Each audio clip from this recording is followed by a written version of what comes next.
FBI. They called him the... Is it Jivaro of the Hills?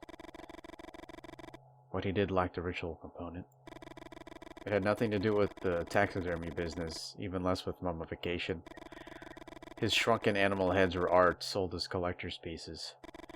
One afternoon, Liam, his only nephew, stole the bear head. The head had been emptied of viscera and was floating in a solution his uncle used in the early stages of the miniaturization process. Liam lifted the head out of the bucket, wiped it dry, and put it on, like a helmet. He stripped naked, left the house, and ran into the village. Liam entered the church in the middle of Mass, screaming at the top of his lungs, waving his arms up and down as if he were clawing. One of the congregation members pulled out a gun and shot him. You remember the sheer terror you felt when you saw the bear man running towards the altar. This is worse. Worse? Worse than what? Tell him about Liam. You tell him the story of Liam and his uncle, the Jivaro of the Hills. Somehow you feel safe telling them stories from the past. As for what's on the other side of the window, this fear can't be any more present. Got some clippings from the case. Liam's story was an unfortunate event. It explains what happened to him, but it also provided an all too easy explanation for other sightings in the area. The dog man? The owl woman?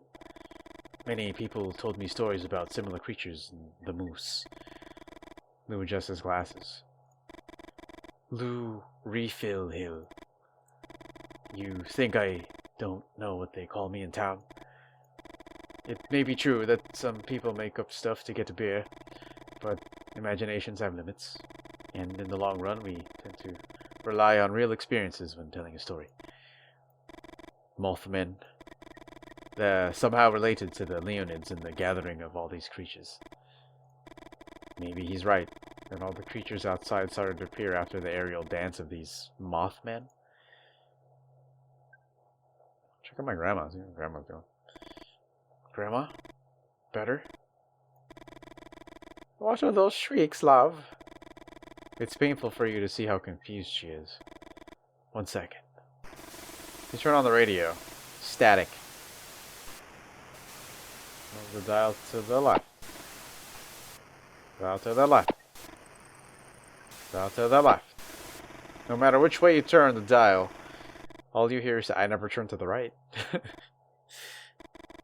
You never sung at the Moose.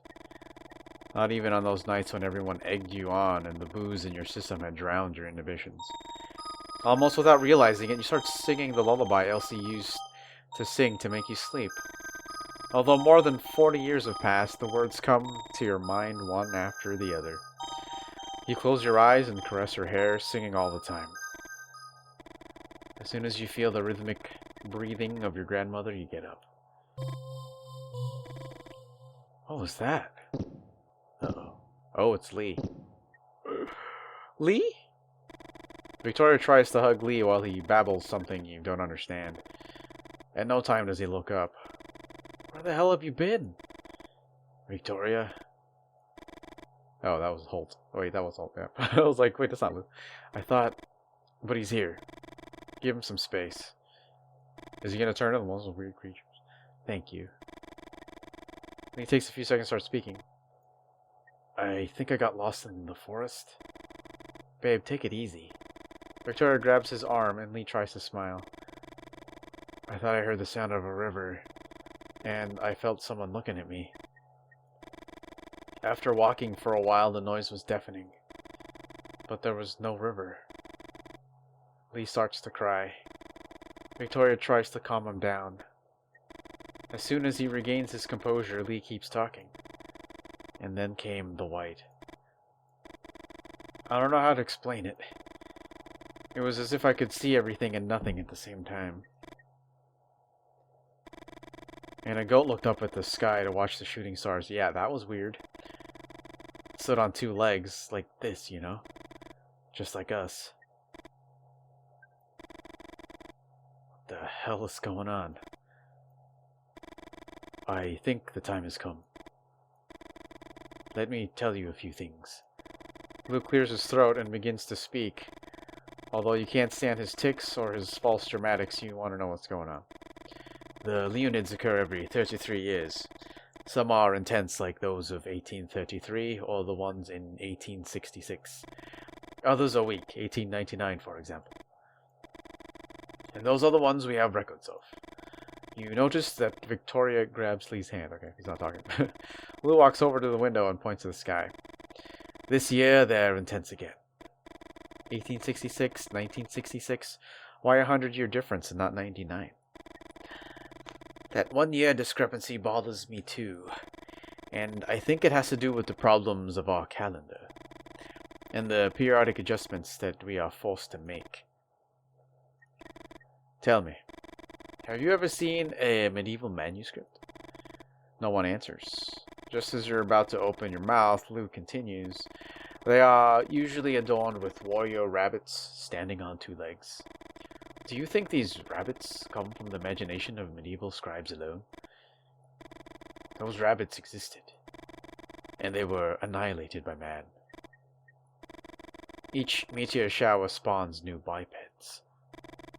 And it was in one of these storms that mankind arose.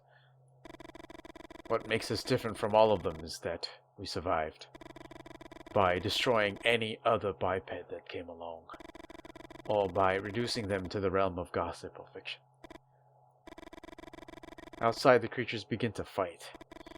Why? What motivates them? And what about Lou? Should you believe everything he says? After all, Lou is a writer. Your grandma's cough sounds like the noise of a tractor's engine refusing to start. Grandma? You have to kill them all! The voice with which she speaks seems to come from much further back than her throat. We had a secret weapon, and we would use it to finish off the upright beasts. But they decided to test it in the war. Elsie? What are you talking about? I wanted to take the Winans from the battlefield, and they... Your grandma caresses her legs. I just want to finish the mission. Victoria and Lee look at each other. Lou walks up to you and tells you almost in a whisper. I bet the moles on your grandma's legs correspond exactly to her grandpa's wounds. Lou speaks softly, but his words resonate loudly in your head. The moles on your grandmother's legs? Her grandfather's legs riddled by bullets in the Civil War? Could it be that Elsie's grandfather was talking to you through your grandmother's body? The Winans? The Winans! A project that had obsessed you for a long time, and now you think you know why. You decide not to think too much about Elsie, her grandfather, the moles, the men in the black. The men in the black. You're terrified that behind all your decisions, something more than your own free will was at work. Come on. The Winans. Oh, that's Grandma. The Winans. Quick, let's get her out. No, it's still not working. What do you mean it's not working? It has some kind of safety mechanism, and I still haven't been able to assemble it successfully. Here, see? What? The L's. You look at Lou with curiosity.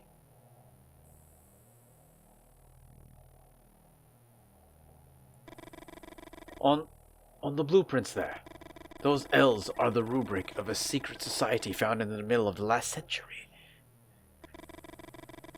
It's no secret if you know about it, is it? Lou doesn't answer you. Why the L?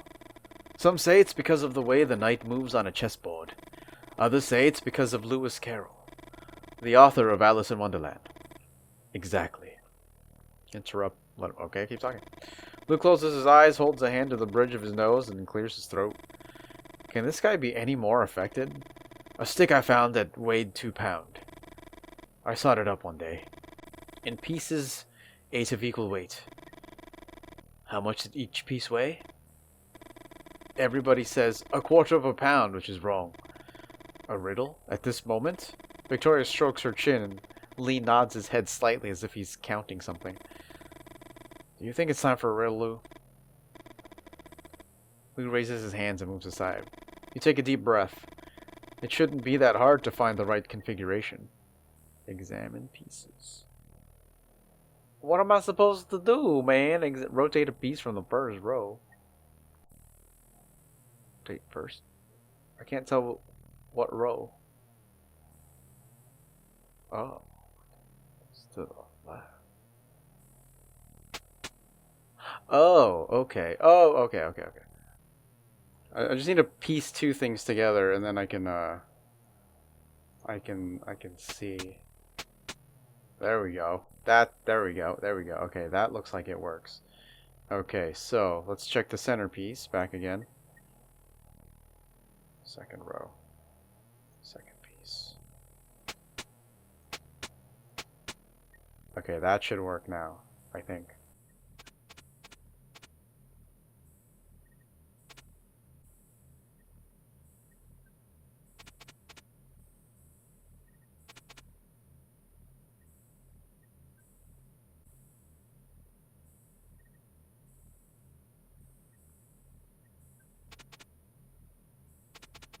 Examine pieces, third row, third piece.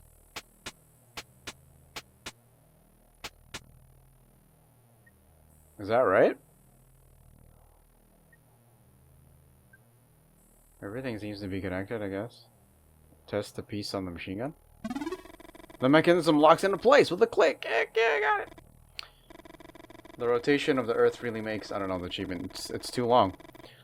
Although outside the creature's shouts are getting louder, you can't help but feel a certain happiness. The Winans is finally complete. Now, everybody out! Elsie stands next to the Winans holding a rifle. Holy moly. Lou, and Victoria stand back a little. You crack your knuckles and take a deep breath. At the helm of the Winans steam-powered machine gun, you feel something strange. You find it hard to put it into words. It's as if somehow the present has given way to the past. Rabbit men! They are weak creatures. Cannon fodder in the war against the upright beasts. Aim to the... right. Oh, okay. Wait, my right? You kidding me? To the left. Okay. Shoot. Whoa, crazy, man. Aim at the center. Shoot. Dude. Dude, what kind of a gun is this? Okay, so... aim to the... right. Take them out. Aim to the left. And then that one, if it moves one square at a time, then yeah, heck yeah. And Grandma has one bullet. Oh, you all lined up for me? Beware of the dog men. They're behind the rabbit men. The dog men are more resistant than the rabbit men. And if you hurt them without killing them, they get mad. Okay. I have to aim at the center then, right?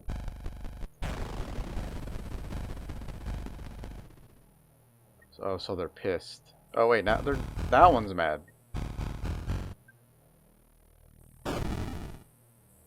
Eat this bullet.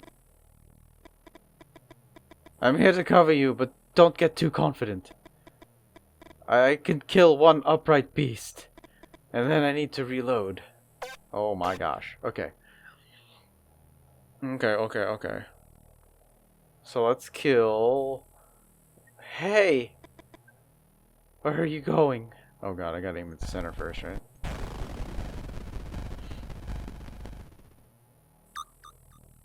How do they move though? Oh no. Okay, so this thing can get 3, right? Oh no, this one gets angry. Okay, Grandma. Oh no!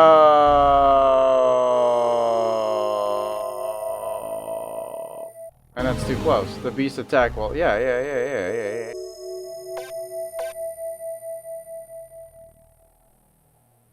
I go left.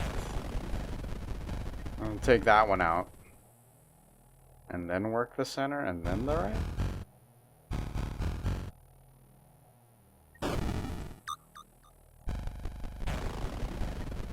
And then they show up here. Oh, okay, so she... Oh, okay. And then left. Oops. That's okay. I kind of figured, I was trying to figure out when she would reload. Oh, balls, okay. The two men and the woman. Gone. Deserters.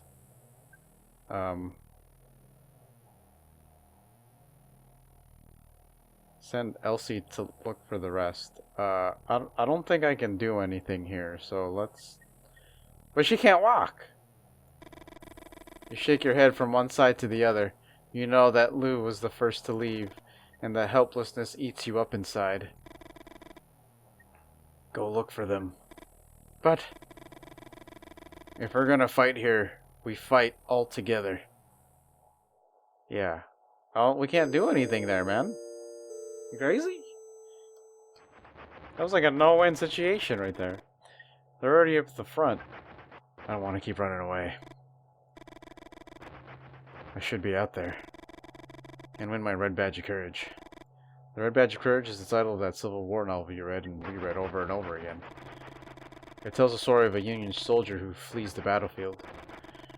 From that first act of cowardice, the only thing the protagonist longs for is to receive a war wound. The definitive proof that he had become a man. Your Red Badge of Courage? You want a real Red Badge of Courage, Lee? I'm pregnant. Your head spins. You find it difficult to organize your thoughts. You gonna be a father? You think of your own father, of all your suffering. I don't know if... I'm a coward, Vic. Lee? Did you know that Stephen Crane wrote Red Badge of Courage without ever having set foot on a real battlefield? The first time you saw Lou, you wanted to twist his arm and bring him to his knees. Now you smile and put an arm on his shoulder. Thanks, Lou. Come out and fight! None of you move. Out, I said! My Red Badge of Courage. Lee, don't! Pull or push? Huh? Pull. You pull. Elsie rotates her shoulders and stumbles. The rifle points at the ceiling. What's that saying? Pull? You pull. Elsie pushes the horse. It takes you by surprise and the rifle points at your chest. Well, shit. Retry. It's a pull and push game. Push! You push. Elsie rotates her shoulders and the fire. Okay. Well, I guess I can't push first, so let's pull. And then push. Elsie loses her balance. The rifle points at her body. Push. You push and you hear a shot. Come on, man. We need the help stuff, dudes. It wasn't Holt's grandmother, Lee. Your hands are shaking. You didn't fire the rifle. However, somehow you had been able to feel the different endings. You knew that in one of them, Elsie would be shot, and yet you didn't stop. She's alive. They shot me. The resilience of the possessed. You don't know why you're surprised. After all, Holt's grandmother is possessed by her own grandfather. A soldier who fought in the Civil War and was mowed down by a machine gun. The same machine gun whose bursts you now hear outside the gas station. Tearing apart creatures not mentioned in any biology textbooks. Whoa. Eat bullets, you sons of bitches!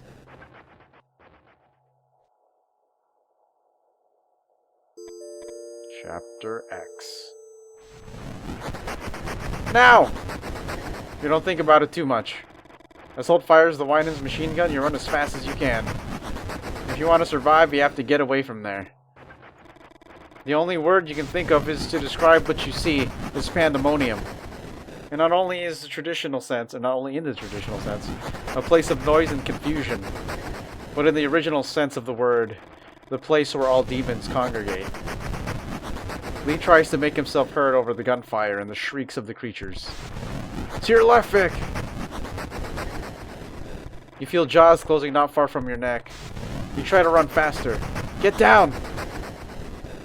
You duck down and feel the claws of a creature graze the back of your neck. You keep running. Right!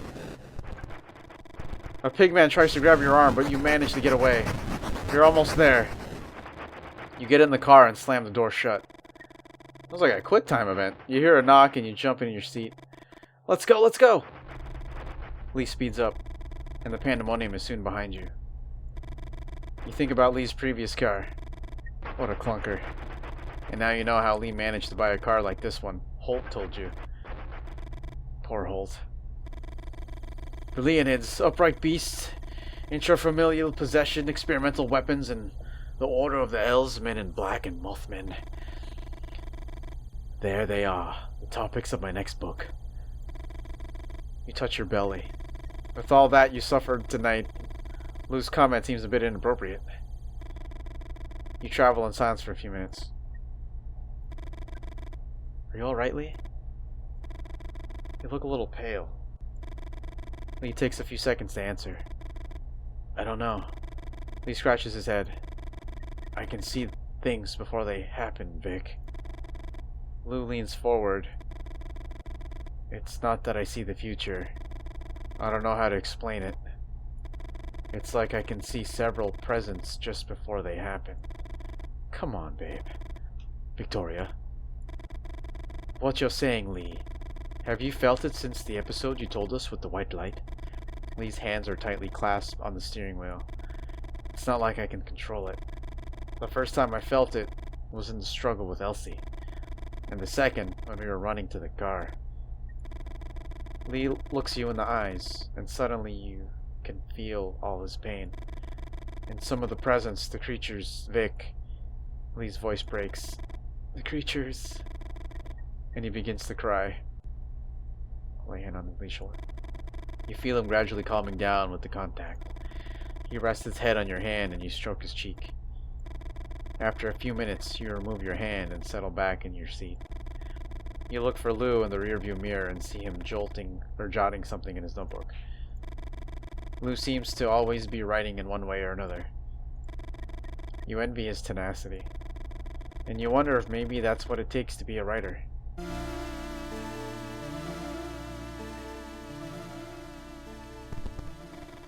Lee steps on the brakes and opens the door on his side. Wait here. What happened? Can you see anything from that? You shake your head. Here he comes.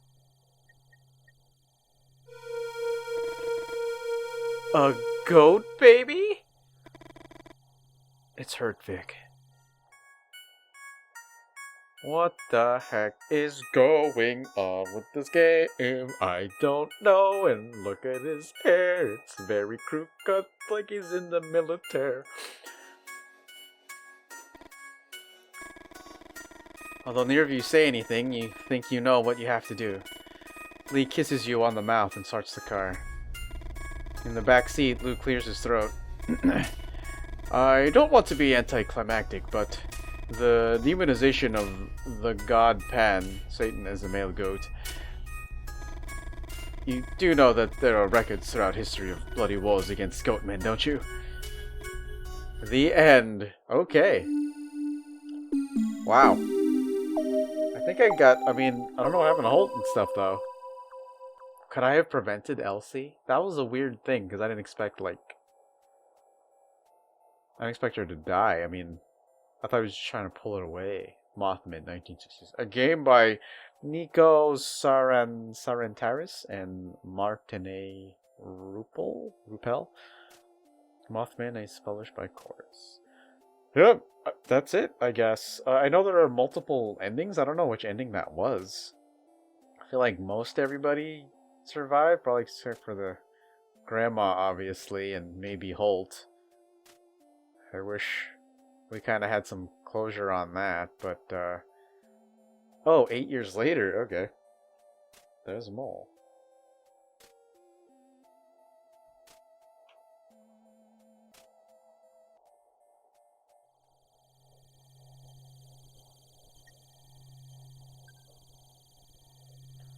Uh-huh. Oh, man. Okay.